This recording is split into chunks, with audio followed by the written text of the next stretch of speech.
하나님 살아계셔서 오늘도 예배를 통해 우리 모두에게 역사하시는 줄을 믿습니다. 벌써 사순절 5번째 주를 맞이합니다. 다음 주면 종료주일입니다. 빠르게 느껴지는 시간만큼 아쉬운 것은 없죠. 다만 주님께서 저와 여러분의 삶 가운데 큰 은혜를 부어주시기를 간절히 소망합니다. 이것뿐 아니라 우리 영상으로 보시는 모든 광림의 권속들 위해 하나님이 함께 임재하시는 귀한 시간 되시기를 주님의 이름으로 간절히 축원합니다. 요즘 강철부대라고 하는 예능 한 번씩은 다 보셨으리라 생각합니다. 대한민국의 안전을 책임지는 국군장병 가운데에서도 이 최상의 전투력을 지닌 전투력을 자랑하는 부대, 그 부대 가운데에서도 정말 내노라 하는 가장 최정예들이 모여서 자웅을 겨루는데 너무 재미있더라고요. 이런 사나이들이 우리 국군에 있어서 한국의 국군이 이렇게 강할 수 있구나라는 생각을 했습니다. 그런데 제가 설교를 준비하던 중에 기사를 읽다 보니 한국 국군의 강함은 이뿐만이 아니었습니다. 코로나 때 국군의학연구소에서 개발한 신속분자 진단법은 우리 코로나19 관련해 특허 제1호라고 합니다. 의학으로도 발전돼 있고요. 또 최근 자국 기술로 개발된 K9 자주포 수출 증대는 한국을 세계 군사무기 수출 세계 6위의 자리에 올려놨다고 합니다. 너무나도 많은 것들이 우리 한국도 강한 나라가 되었구나라는 생각을 하게 됩니다. 그런데 이 가운데에 재밌는 칼럼을 하나 제가 읽게 되었습니다. 2007년이죠. 탈레반에 의해 아프간 한국인 나치 사건이 일어나게 되었었을 때 발생한 지 43일 만에 이 특수팀을 꾸려서 21명의 한국 사람들을 기적적으로 생還하는데 지휘했던 전인범 전 육군 중장의 칼럼입니다. 제목을 이렇게 붙였습니다. K-팝 무서워하는 핵국가. 대북 확성기에 대한 칼럼이었습니다. 칼럼 중간을 읽다 보니까요, 이러한 말들이 있었습니다. 내가 시시하다고 생각했던 원더걸스 노래가 아군에 있는 에이테킴스 유도탄, 제가 이게 뭔지를 잘 모르겠습니다. 하여튼 좋은 것 같은데 이 유도탄보다 더 효과가 있다는 사실을 알게 되었다. 옛날에 칼보다 펜이 더 강하다고 했는데 이 얘기를 들어보니까 흥이 이 칼보다 더 강한 것이 아닌가 생각하게 되었습니다. 우리 한국가요 하면은 칼군무 많이 생각하시죠? 근데 칼군무까지는 아니어도 늘 흥이 있는 춤과 노래가 같이 곁들여지면 늘 성공했던 것 같습니다. 90년대 우리 후반에 우리나라에 상륙한 노래가 있습니다. 우리 전혀 알아듣지도 못하는데 정말 많은 사람들이 모여서 했던 가요가 있습니다. 한글 가사를 넣어서 이런 식으로도 불렀었습니다. 아들 낳고 딸 낳고 마카레나. 기억하시는 분, 웃으시는 분은 기억하시리라 생각합니다. 팔 가지고 이렇게 장난치는 듯한 이 노래에 당신 내노라 하는 가수들의 명곡들이 이 빛을 보지 못하고 이 뒤로 물러났던 것을 제가 기억합니다.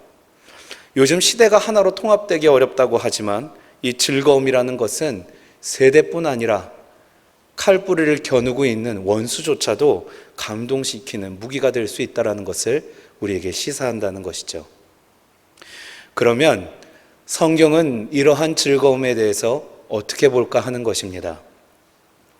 우리가 앞서 얘기했던 이 마카레나라고 하는 스페인어는 즐거움이란 뜻인데 헬라어 마카리오스라는 단어에서 왔습니다.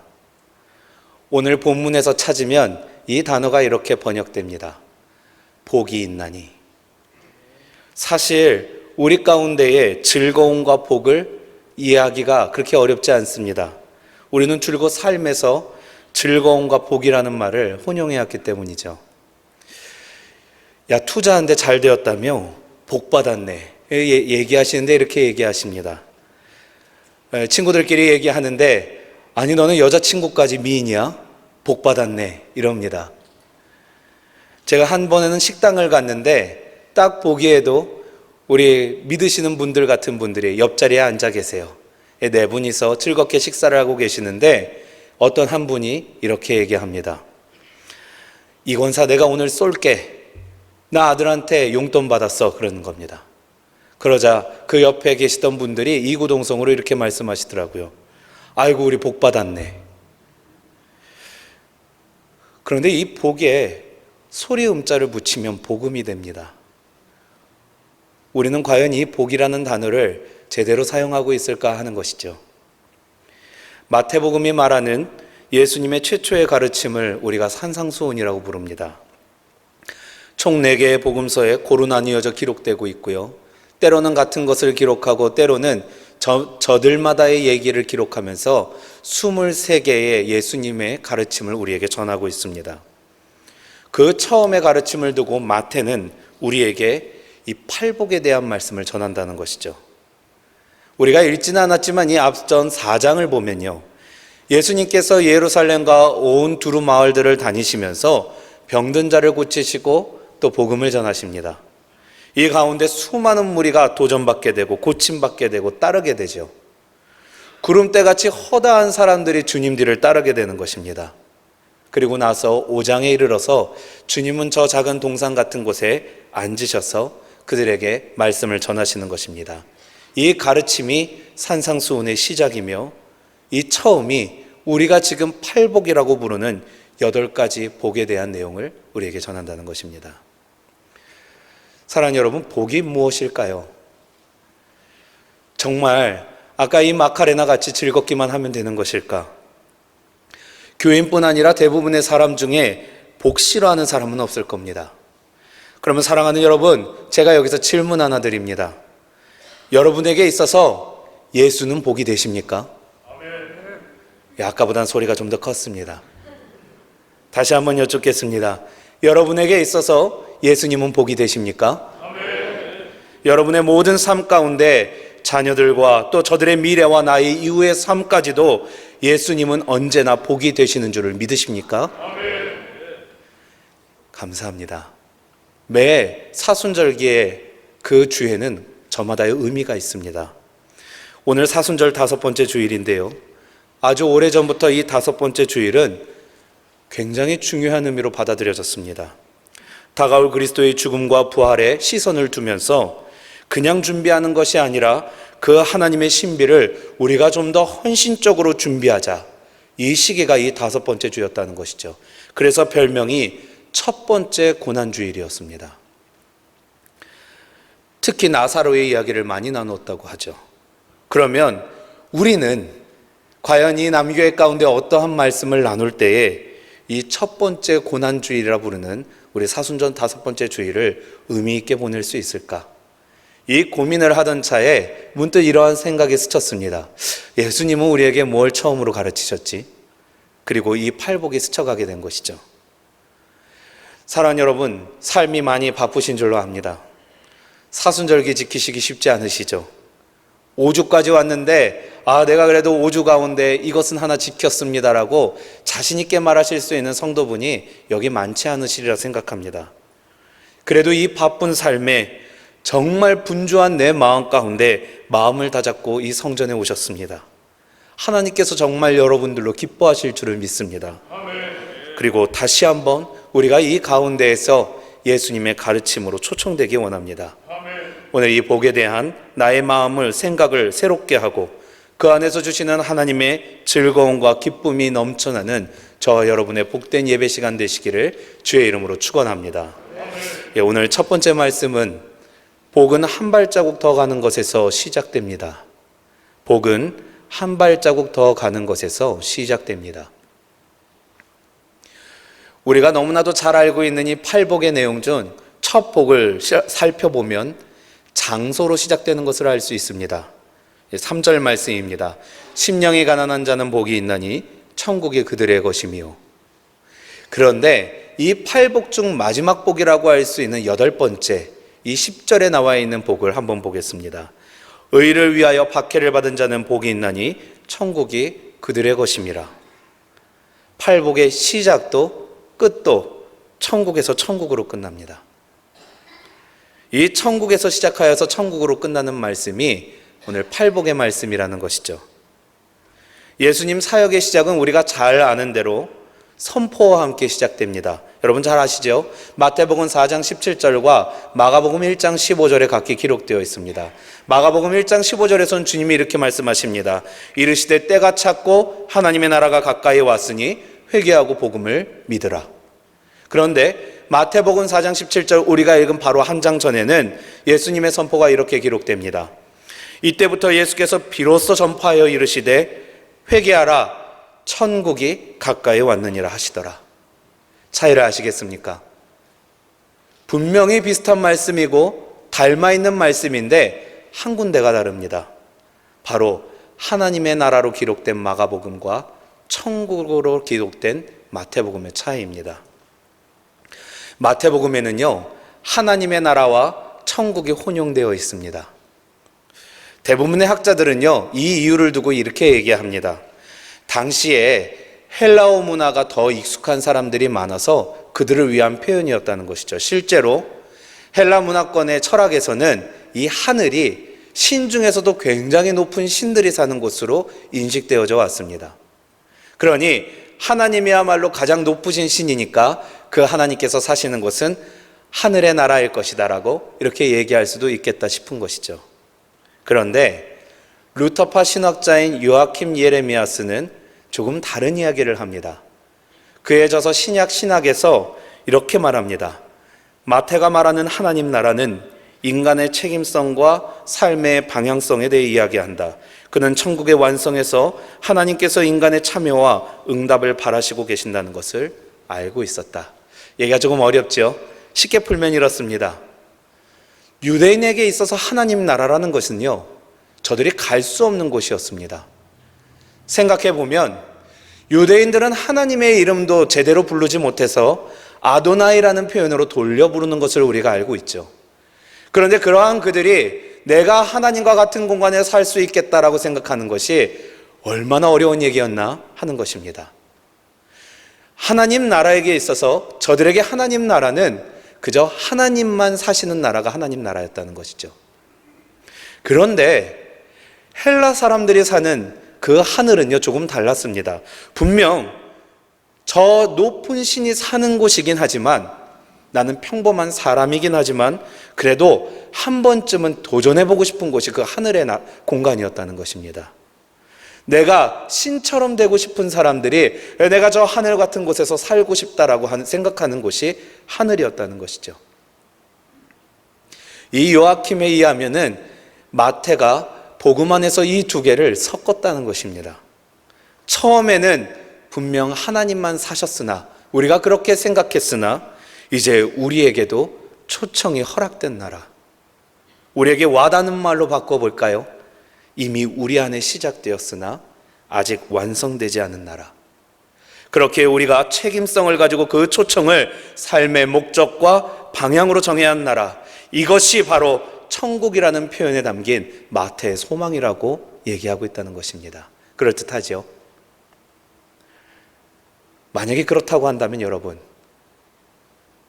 이 하나님 나라에 초청되고 싶지 않으십니까? 그러면 우리에게 어떠한 책임이 있냐는 것입니다. 성경은 여기서 우리의 책임을 딱 한 가지로 얘기합니다.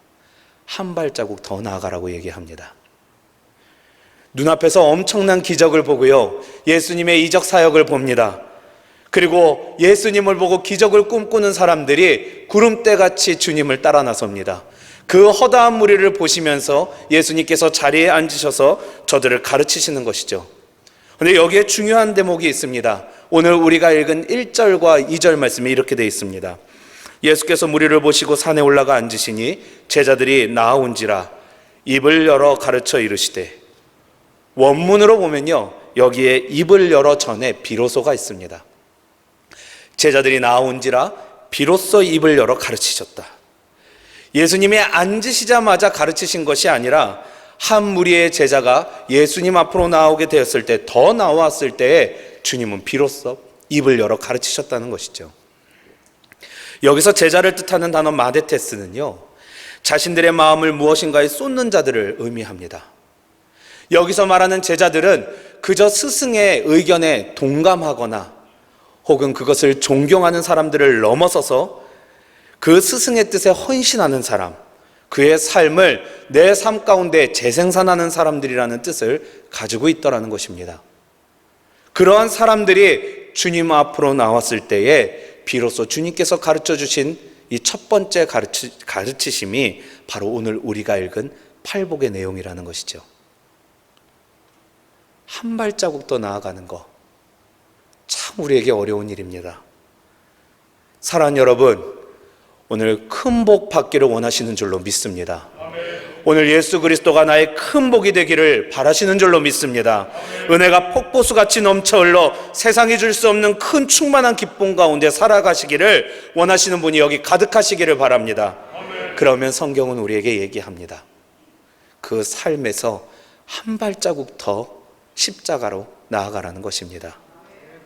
이 말씀으로 내가 세상에서 승리하겠다. 사랑하는 여러분, 오늘 내가 이 말씀을 들을까 말까 하는 마음으로 여러분의 시간을 낭비하시지 않기를 바랍니다. 내가 이 말씀 가운데 승리해서 내가 이 말씀을 가지고 세상의 어떠한 고난이나 곤고나 핍박이나 유혹 가운데에서 나는 승리하겠다라는 천국 시민으로 다짐하시는 저와 여러분이 되시기를 바랍니다. 앞에 펼쳐진 말씀 앞에 내 삶의 모든 것을 뒤로 하고요, 한 발짝 더 주님의 희생하신 그 십자가의 길로 걸어갈 때에 나를 향한 주님의 말씀이 내 마음 안에 깊게 새겨진다는 것이죠. 여러분, 여기 기록되어 있는 것은 사실 마태의 기록입니다.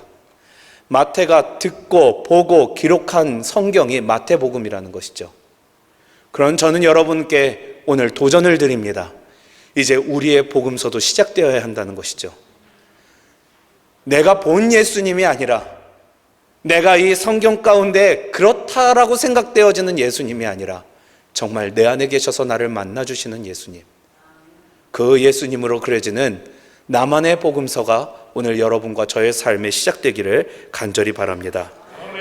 내 삶의 작은 동산에 올라가신 주님, 그 예수님 앞에 나아가 그분이 나의 대장 되시어서 나의 삶을 승리로 이끄시는 크나큰 인생의 그 복이 저와 여러분 가운데 오늘 충만히 허락되기를 주님의 이름으로 간절히 축원합니다.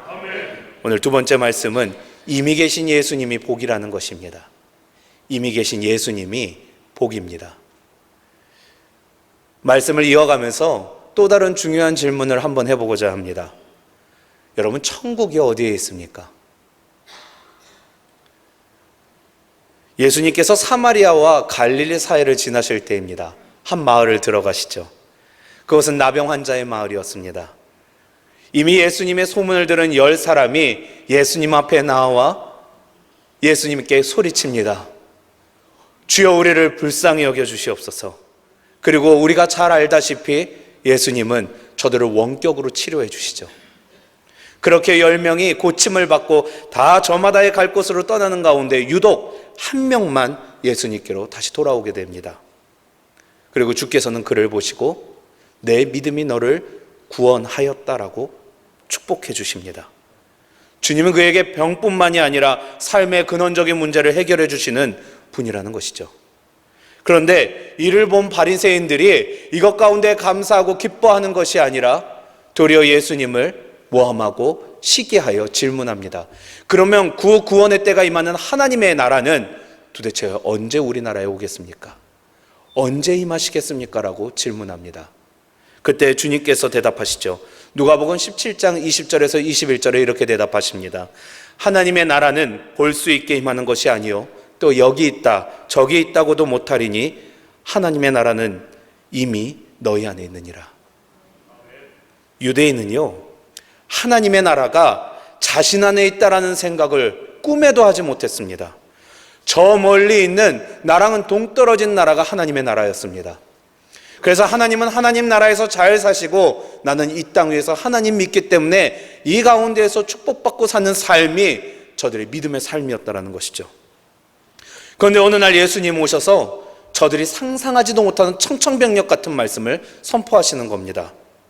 하나님의 나라가 이미 너희 안에 있다는 것이죠. 오늘 말씀 팔복에 관한 이 3절에서 10절 말씀을 우리가 보겠습니다. 심령이 가난한 자는 복이 있나니 천국이 그들의 것이며, 애통하는 자는 복이 있나니 그들이 위로를 받을 것이며, 온유한 자는 복이 있나니 그들이 땅을 기업으로 받을 것이며, 의에 줄이고 목마른 자는 복이 있나니 그들이 배부를 것이며, 긍휼히 여기는 자는 복이 있나니 그들이 긍휼히 여김을 받을 것이며, 마음이 청결한 자는 복이 있나니 그들이 하나님을 볼 것이며, 화평케 하는 자는 복이 있나니 그들이 하나님의 아들이라 일컬음을 받을 것이며, 의를 위하여 박해를 받은 자는 복이 있나니 천국이 그들의 것임이라. 우리 앞전에 마카리오스를 배웠습니다. 즐거워하게 될 것이다. 그럼 이것을 넣어서 다시 한번 이 말씀을 생각해 보자는 것이죠. 심령이 가난한 자마다, 애통하는 자마다, 온유한 자마다, 의에 줄이고 목마른 자마다, 남을 긍휼히 여기는 자마다, 마음을 청결하게 부단히 노력하는 자마다, 모든 관계를 화평하게 하려고 희생하는 자마다 즐거워하게 될 것이다. 여러분 진짜 그렇게 생각하십니까? 아니요. 삶에서 사실 이러한 순간들이 왔을 때 우리는 지쳐 쓰러집니다. 여러분 애통할 때 기억하십니까? 여러분 슬픔과 고난이 여러분의 삶에 엄습했을 때 기억하십니까? 도저히 헤어나오지 못하는 슬픔과 고통 가운데에서 우리는 도저히 즐거워할 가능성을 발견하지 못합니다. 저들의 삶이 그러했습니다. 저들의 삶은 여전히 고통 가운데 있었고요, 그 고통을 헤어나올 방법을 몰랐습니다. 그런데 예수님께서 갑자기 너희들은 즐거워하게 될 것이다 라고 말씀하시는 것이죠. 이유가 무엇입니까? 간단합니다. 이제 거기 예수가 계시기 때문입니다. 이제 예수님이 거기에 계신다는 것이죠. 사랑하는 여러분, 이 차이가 여러분에게 어마어마하게 느껴지기를 바랍니다. 유대인의 가장 큰 불행의 시작은요, 예수님을 알아보지 못한 것이 아닙니다. 그들의 불행 중에 가장 큰 것은 하나님의 나라가 저들에게 기쁨 가운데 찾아오지 못했다는 것입니다. 이를 위해 이미 있는 하나님의 나라의 기쁨을 알려주시려고 예수님께서 오셨다는 것입니다. 팔복이 말하는 모든 복의 중점에는 예수님이 보여주는 하나님의 나라가 있습니다. 내가 너희들과 같이 있는 것만으로 너희 하나님의 나라에 대한 기쁨을 모르는 자들아, 이제 하나님의 나라를 알게 되어 기뻐하게 될 것이다 라고 얘기한다는 것이죠. 복이 있나니 즐거움이 있을 것이니, 이 말씀은 나 예수가 이제 너희에게 있으니 하나님의 나라의 기쁨이 너희에게 임할 것이다 라고 얘기한다는 것입니다. 여러분, 유대인과 그리스도인의 차이는 딱 하나입니다. 그들 가운데 예수가 있고 없고입니다. 복이 있나니 이 차이는 딱 한 가지입니다. 여러분의 마음에 지금 예수가 있고 없고의 딱 하나의 차이라는 것이죠. 사랑하는 여러분, 우리가 예배마다 교회에 와서 깨닫고 돌아가는 것은 단 한 가지면 됩니다. 우리 안에 이미 예수가 있다는 것, 그리고 그 예수가 우리의 하나님의 나라를 기쁨으로 받아들이게 되는 통로가 된다는 것. 일주일에 한 번 와서 이 교회에서 우리는 충전할 에너지를 받아가지고 돌아간다고 생각할 수도 있습니다. 근데 좀 더 자세하게 정확하게 말하면 충전받는 것이 아닙니다. 이미 하나님의 나라가 우리 안에 있는데, 세상 가운데서 그 하나님의 나라를 가려졌던 나의 그 모든 자아가, 그 나의 모든 죄악이 예수 그리스도의 보혈의 공로로 말미암아 다시 씻겨나가고 그 기쁨이 회복되는 것입니다. 사랑하는 여러분, 이 사순절 5번째 주일 가운데에 이 은혜가 저와 여러분 가운데 충만하기를 주의 이름으로 간절히 축원합니다. 오늘 마지막 말씀입니다. 기뻐하고 즐거워할 줄 아는 것이 복입니다. 복을 한자로 풀이할 때 신에게 술단지 같은 제물을 바치는 모양을 갖는다 하죠. 이로써 복을 빈다라는 의미가 완성되고, 그리고 그 복이 주는 것을 우리가 행복이라고 부릅니다. 여기서 좀 더 들어가 보면 이 신에게 바치는 이 술의 정체가요, 입으로 들어가는 밭의 솟아내 모양을 가지고 있습니다. 결국 먹는 일이 잘 풀려야 복도 있다는 것입니다. 한국에서는 오복이라고 하여서요, 인생의 행복을 얘기할 때 5가지를 추구하죠. 수부, 강령, 유호덕, 고정명. 아마 여기 계시는 분들 다 아시리라 생각합니다. 오래 살고 싶죠. 거기에 손에 많은 것이 쥐어지면 참 감사할 것입니다. 그런데 거기에 덕 있는 사람으로 기억되면 더더욱 좋은 것입니다. 건강하면 더 좋고요. 그리고 평안한 일생으로 마치기를 바랍니다.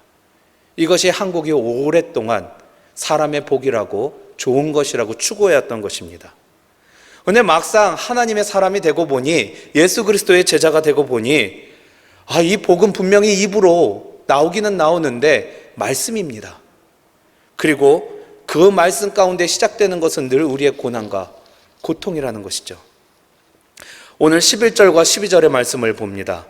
나로 말미암아 너희를 욕하고 박해하고 거짓으로 너희를 거슬러 모든 악한 말을 할 때에는 너희에게 복이 있나니 기뻐하고 즐거워하라. 하늘에서 너희의 상이 큼이라. 너희 전에 있던 선지자들도 이같이 박해하였느니라.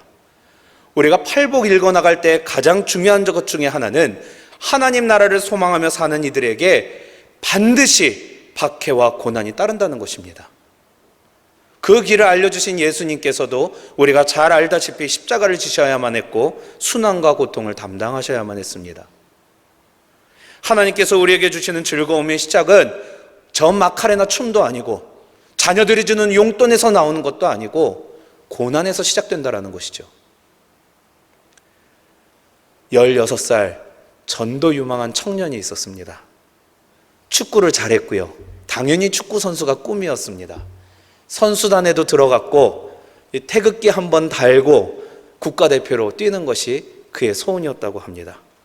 그러던 중 연습하다가 발목을 다칩니다. 좀 쉬다 보니까 살이 찝니다. 그래서 운동하려고 수영장에 가죠. 그런데 그러던 중 큰 사고를 당해 목뼈를 다치게 되고 그 사고로 인하여서 목 밑으로 아무것도 움직이지 못하는 불구의 몸이 됩니다. 그 절망과 같은 현실 가운데에 그 청년은 유일하게 움직일 수 있는 이 입으로 그림을 그려가기 시작합니다. 한편으로는 그의 마음속에 하나님이 찾아오십니다.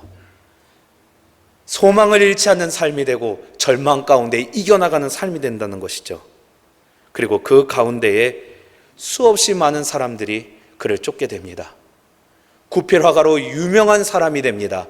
자신의 이름을 많은 곳에 알리게 돼서 수많은 사람들이 자신을 쫓고 있지만 여전히 그 청년은 하나님 나라 한 명을, 하나님 한 분만을 쫓으며 살아가고 있다는 것입니다.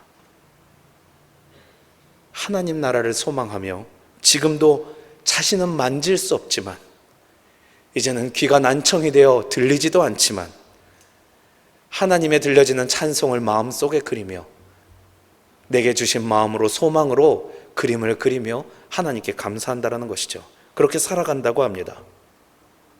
사랑하는 여러분, 하나님 주시는 고난의 터널은요 영원하지 않습니다. 대부분의 터널은 지나갑니다.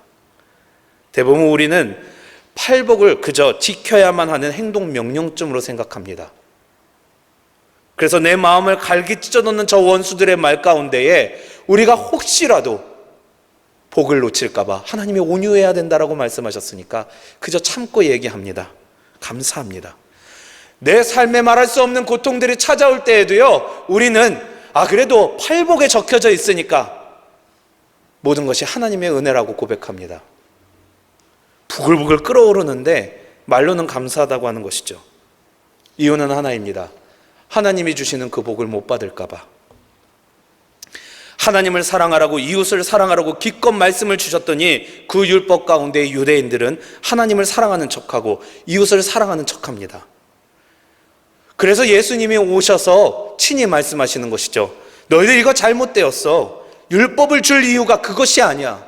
신명기 7장 7절의 시작이 이렇게 됩니다. 여호와께서 너희를 기뻐하시고 너희를 택하심은. 하나님께서 유대인을 선택하신 것도, 율법을 주신도, 우리에게 예수 그리스도를 보내신 이유도 다 같습니다. 사랑하시기 때문에 우리가 기뻐하기를 바라신다는 것이죠. 여러분도 자녀를 사랑하실 때 자녀가 기뻐하시기를 원하시는 줄로 압니다. 하나님도 그러신다는 것입니다. 그런데 여전히 우리의 가운데에 이 팔복으로 인하여서 기뻐할 수 없는 이유는 고난과 그에 따른 아픔 때문입니다. 쉽게 극복할 수가 없는 것이죠. 만만치 않습니다. 모든 그리스도인들은 예수 그리스도라고 하는 하나님께서 주신 최고의 선물로 신앙을 시작합니다. 그런데 때때로 믿음 생활을 영위하다 보니 달려가는 우리의 삶이 너무 숨가쁘고요, 그 고통이 너무나도 힘들게 느껴지더라는 것이죠. 나의 깜냥은 이만큼인데 하나님께서 이만한 고난을 주실 때 주님, 내가 어떻게 살아갑니까? 주님, 왜 이 하나의 즐거움을 빼앗아 가십니까? 주님, 이 사랑하는 사람만을 살아가고 있는데 주님 데려가시면 어떡합니까? 그런데 사랑하는 여러분, 하나님께서 오늘 약속해 주신다는 것입니다. 이대로 주저앉고 싶을 때, 과연 이것이 맞는가 싶을 때에 기뻐하고 즐거워하라. 하늘에서 너희의 상이 큼이라 라고 말씀하신다는 것이죠. 팔복의 신앙은 역전되는 신앙입니다. 내 모든 삶, 패자와 같은 삶, 승리하지 못할 것 같은 삶이 역전되는 것입니다. 우리가 알다시피 하나님은 그 당시에 어느 누구도 생각하지 못했던 방법으로 예수님의 역전을 이루십니다. 그래서 우리가 그 부활절을 향하여 지금 가고 있는 것이죠. 그 청년의 삶이 역전될 수 있으리라고는 아무도 생각하지 못했을 것입니다. 여러분, 오늘 당장 여러분의 목 밑으로 아무것도 사용하지 못하신다고 한다면 여러분은 삶을 역전시키실 수 있겠습니까? 그런데 이제 그 청년은 권사님이 되셔서 우리 광림인의 한 명으로서 지금도 하나님 만나는 기쁨으로 살아가신다는 것이죠. 그가 보고 그가 그려내는 예수님, 그 예수님이 22년 대신방을 받으시는 가정마다 그 가정에 걸리게 되는 웃으시는 예수님의 그림입니다. 우리가 잘 알고 있는 박정 권사님의 이야기입니다. 예전 인터뷰에서 박정 권사님에게 한 기자가 이러한 질문을 하더라고요. 만약에 하나님이 단 하루만 자유의 몸을 주신다고 한다면 무엇을 하시겠습니까? 뭐 하고 싶으세요? 그러자 그 청년이 대답합니다. 걸어서 교회 가고 싶어요. 내 영혼이 은총 입어 중환제짐 벗고 보니 슬픔 많은 이 세상도 천국으로 화하도다. 우리가 잘 아는 찬송가 438장 내 영혼이 은총 입어의 처음 제목은, 처음 이 세상에 이 찬송가가 나왔을 때는 예수 계신 곳이 천국이다라는 제목으로 소개되었습니다. 찰스 버틀러라는 이가 작사한 곡이죠. 그런데 이거 외에는요, 그에 대해 알 수 있는 단서가 아무런 이야기도 전해지지 않습니다. 우리가 그토록 잘 알고 잘 부르는 노래인데 이 찰스 버틀러라는 사람의 인생에 대해서 아는 사람이 없는 것이죠. 다만 우리는 너무나도 쉽게 짐작할 수 있습니다. 한 번도 만나지 않았지만 이 사람이 어떻게 예수 만났으며, 이 사람이 예수를 어떻게 그려내고 있으며, 이 예수가 그에게 어떠한 힘이 되고 있는지를 우리는 잘 알 수 있다는 것이죠. 여러분, 교인처럼 사시는 것이 아니라 교인이 되어 살아가시기를 바랍니다. 예수님을 아는 사람이 아니라 예수님을 만나시는 사람이 되기를 바랍니다. 하나님 나라의 복을 희망하는 사람이 아니라 하나님 나라의 복을 선택하는 사람이 되기를 간절히 바랍니다. 걸어서 교회에 가고 싶은 사람들이 우리 모든 남교회 교인들이 되시기를 간절히 바랍니다. 그러할 때 하나님의 기쁨이 우리를 통하여, 아니 우리 안에 있는 이미 계신 예수님을 통하여 우리에게 충만하게 넘치게 될 줄로 믿습니다. 팔복의 결론과도 같은 이 12절 말씀을 유진 피터슨 메시지 성경의 말씀으로 끝맺고자 합니다. 그런 일이 일어날 때 너희는 기뻐해도 좋다. 아예 만세를 불러도 좋다. 그들은 싫어하겠지만 나는 좋아하니 말이다. 온 천국이 박수를 보낼 것이다. 또한 너희만 그런 일을 당하는 것이 아님을 알아라. 내 예언자들은, 내 증인들은 언제나 그런 고생을 했다. 그러나 이 마침표는 하늘에서 너희의 상이 큼이라라고 말씀하십니다. 우리가 기뻐할 수 있는 이유는 무엇입니까? 삶이 역전돼서가 아닙니다.